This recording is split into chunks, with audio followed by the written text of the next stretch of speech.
Hey guys, today it is 420 and it's Easter Sunday, for one. Two, National Weed Day, which is not good at all. And three, it would be my best friend's birthday. He would be 19 today. And this is my life in Techni-Color with Naomi Jenkins, me. And, well, I'm gonna have a really serious one today.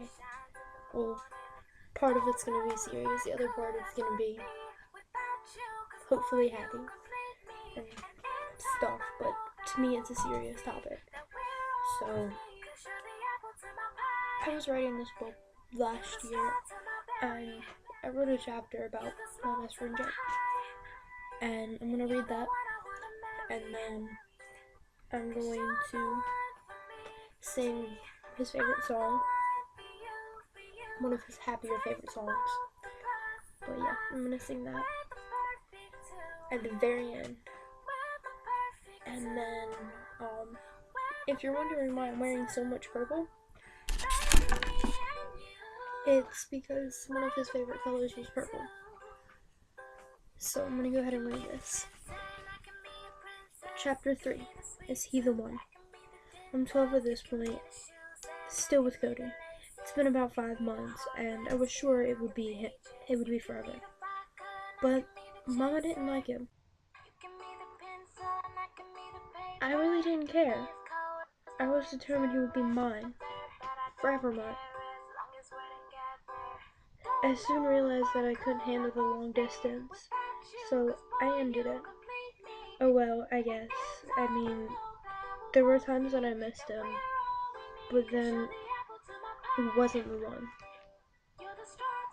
After me and Cody broke up, I started talking to a guy named Jake. He was nice, but lived in Michigan, so we stopped talking. I guess I just couldn't do it. But always worked out, because I started talking to another Jake, or so I thought. When I was in elementary school, I was the weird kid, a very weird kid. I was the only girl who talked to guys. Majorly because nobody, female-wise, talked to me, so I hang out with the guys. I was in kindergarten in Ohio when I met Jake. I never thought of him differently, but he was different. Everyone could tell. I was sitting under the tires with him and a couple of the guys, and he fell. He hit his head on my knee, and I didn't know what to do. But once I saw a tear, I quickly wiped it away, hugged him, and refused to stop. I wouldn't stop. All the teachers came over. They told us it was time to come in, but I didn't want to move at all. But I let him go. We went to class side by side. Then we didn't talk for about a week. And then we made ice cream, which just so happened to be the first time it made me. That's one of my favorite memories from kindergarten, actually. Well, I dropped mine, and he came over and gave me his, and I refused to take it. He gently put it in my hand. He put a hand on my face and said, "It's the least I can do. Only a princess would do what you did. So I'll be your prince and repay you." Next thing I know, his hand was wiping a tear from my cheek, his arms around me. I never felt that the way I did then. Not until now. At least, but that's a different chapter. He had blonde hair, green eyes. His smile was dreamy. He had dimples.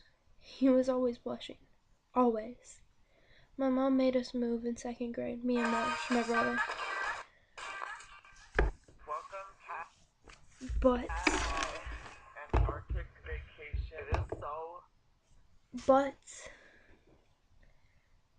I was also heartbroken at that point. School started August 27th. I was terrified. I didn't know what to expect.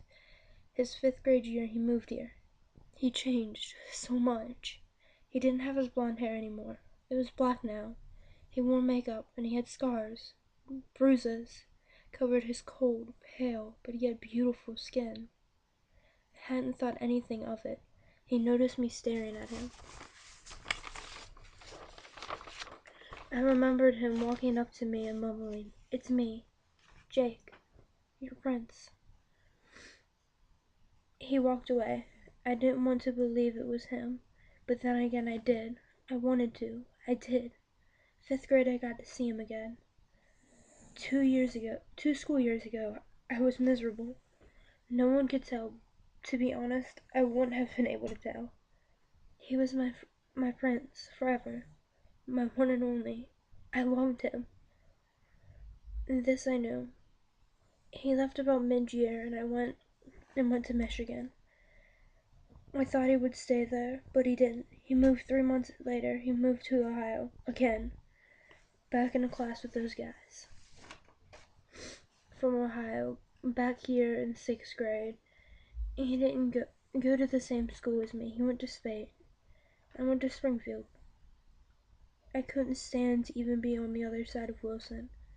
We hung out every other weekend. Our feelings grew. We never ended up getting together because he had a GF for 3 years. Her name was Samantha. I never really liked her. I don't know why. Could it be that she had him?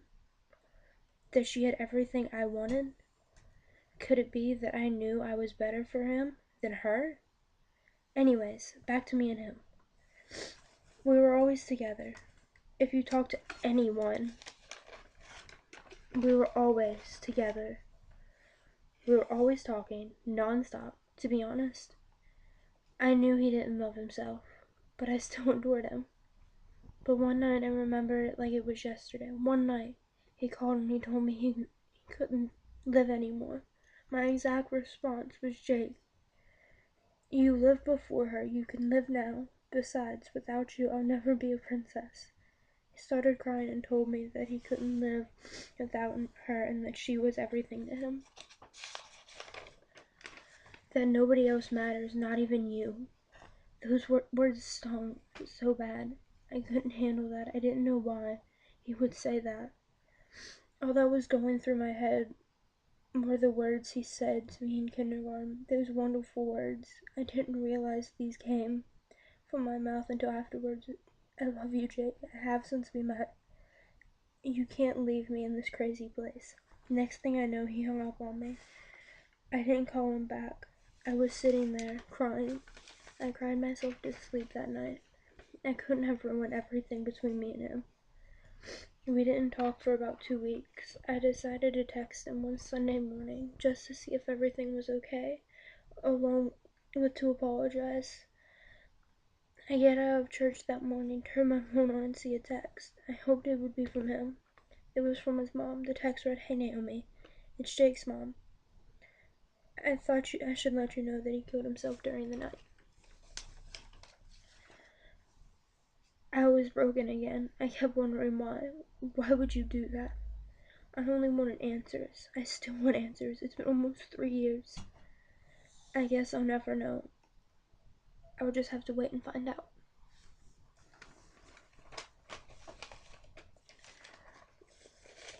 And well, on a happier note of that, I'm gonna talk more about him.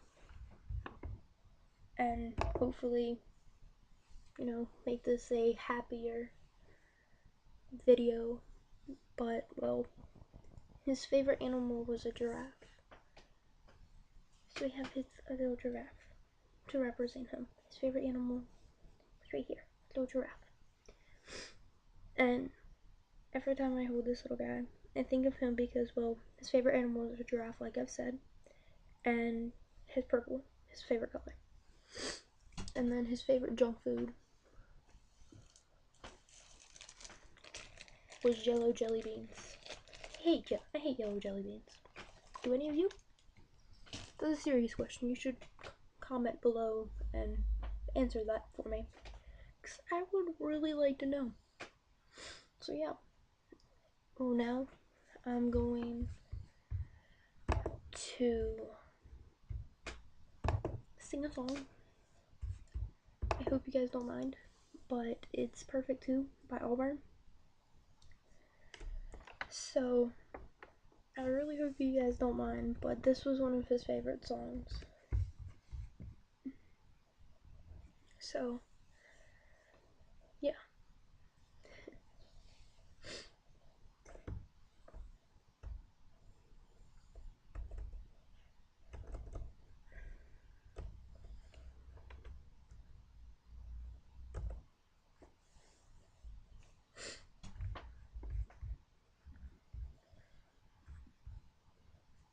It's Louie. And then there's an ad. So I just guess I wanted to say happy birthday to him and make this as a memory for him. And I just hope he knows that even though he's not here with me every day, that he's not forgotten in any way at all.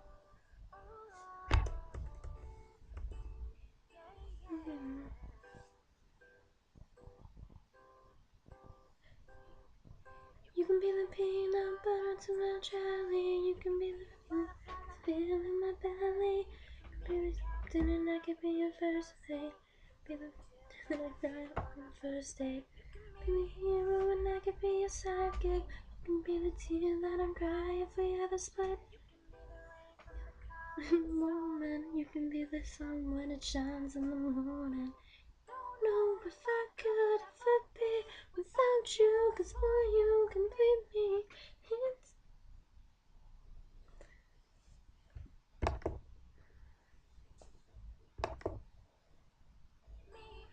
Inside, I know that we both see we're all we need. But to my pie,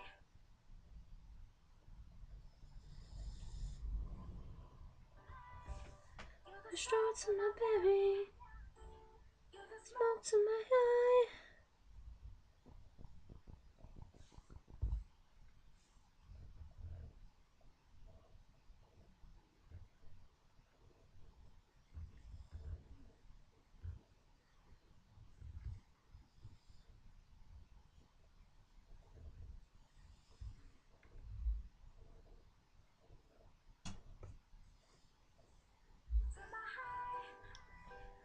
You're the one I wanna marry. You're the one for me, for me. And I'm the one for you, for you. Take the both of us, we're the perfect two.